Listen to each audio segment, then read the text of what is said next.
Engines thundered across the empty stretch of tarmac, the morning air trembling under the weight of two titans of engineering standing wheel to wheel at the edge of human capability, and for a brief heartbeat the entire world seemed to hold its breath. On the left, a silver-white Koenigsegg Jesko, gleaming like a blade carved from light itself, its carbon fiber skin catching the first rays of dawn. On the right, a deep blue Bugatti Chiron supersport, regal and predatory, the unmistakable curve of its bodywork whispering quiet confidence born of heritage and power. Between them stretched a mile of straight runway, silent, flat, and waiting to witness physics bend beneath human ambition. The engineers, the drivers, and the cameras were ready, but more than that, the very air seemed ready, charged with expectation as two hypercars worth millions faced each other not as machines but as symbols of what happens when perfection meets competition. The Jesko's twin-turbocharged V8 idled with a mechanical snarl that felt almost alive, the turbos chirping like caged predators eager to be unleashed. The Chiron's 8.0-liter quad-turbo W16 hummed deeper, heavier, a controlled rumble that spoke of effortless violence. Two philosophies separated by culture and engineering DNA, Swedish precision versus French extravagance, about to collide in a single straight-line truth, which was faster. The Koenigsegg's driver, a calm figure in a matte black helmet, adjusted his grip on the Alcantara-wrapped steering wheel, eyes fixed on the horizon. The Jesko's launch control system was armed, the rear wing in low-drag mode, and the digital dash glowed with telemetry that looked more like a spacecraft readout than a car's. On the other side, the Bugatti pilot gave a subtle nod to his team, activating the Chiron's top speed key, lowering the car and unlocking its 440 km/h potential. The runway lights blinked red, yellow, green. Both cars exploded forward, tires biting into the surface so hard that rubber vapor filled the air in black clouds. The Jesko leapt ahead instantly, its featherweight carbon body and lightning-quick gearbox firing through gears with near-telepathic precision, while the Chiron followed like a storm, its monstrous torque flattening the air behind it.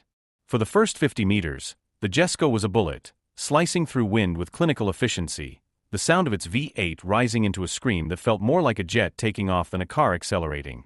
But the Chiron, heavier yet brutally powerful, began clawing back ground, its 1,577 horsepower surging as the turbos spooled to full fury. By 100 km/h they were neck and neck, the difference measured not in meters but in millimeters, two streaks of light ripping through the dawn. Spectators could feel the shockwave as they passed, a twin sonic boom of mechanical rage and artistry. Inside the Jesko, the driver felt the car's active aerodynamics adjust in real time, microcomputers trimming downforce, optimizing grip, reducing drag, all while the transmission shifted faster than a blink. Koenigsegg's revolutionary light-speed transmission did its magic. No traditional gear change lag, just a continuous surge, 20 milliseconds per shift, as if the car refused to obey the laws of interruption. The Chiron answered with its own weapon, stability. Where the Jesko danced like a knife's edge, the Bugatti planted itself, each gear change smooth, almost gentle, the W16's deep growl unfazed, unstoppable. The Jesko's digital speed readout crossed 200 km/h in 5.3 seconds, the Chiron 5.5, barely a blink apart, but by 300 km/h, the Jesko's superior aerodynamics began to bite, pulling it half a car length ahead. Yet the Chiron's massive torque wave surged again, flattening that gap like an ocean swallowing a pebble.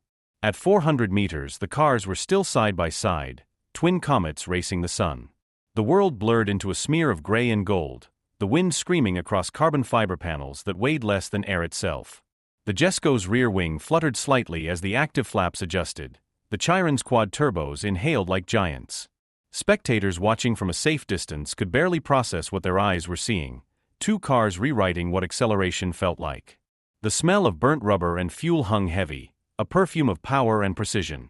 By the half-mile mark, telemetry screens lit up across both teams' trailers, Jesko at 350 km/h, Chiron 348, barely distinguishable, both climbing.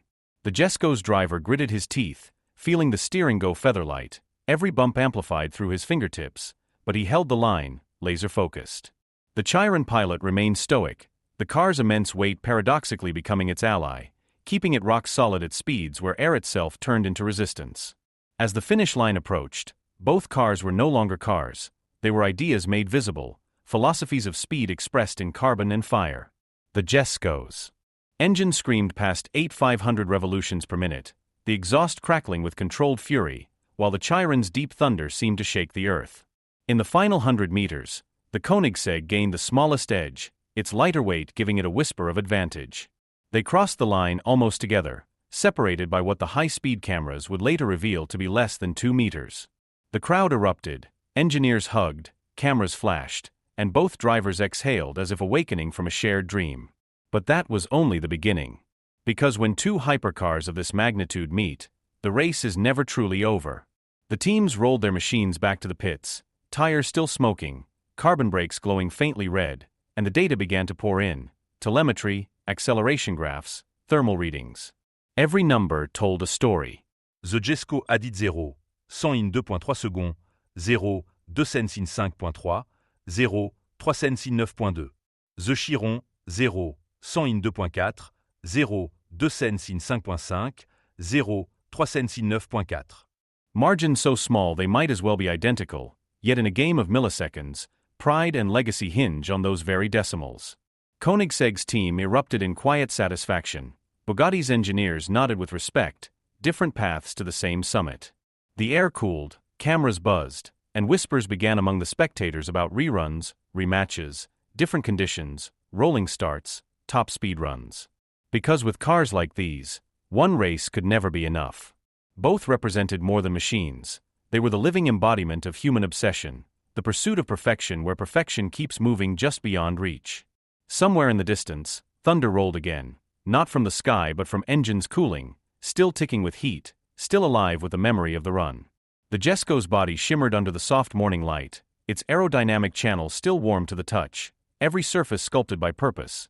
The Chiron, majestic and immovable, looked like a king who just fought his equal and found pleasure in the challenge. And for everyone who witnessed it, that single drag race wasn't about who won or lost. It was about standing at the edge of possibility and seeing that edge move just a little farther away.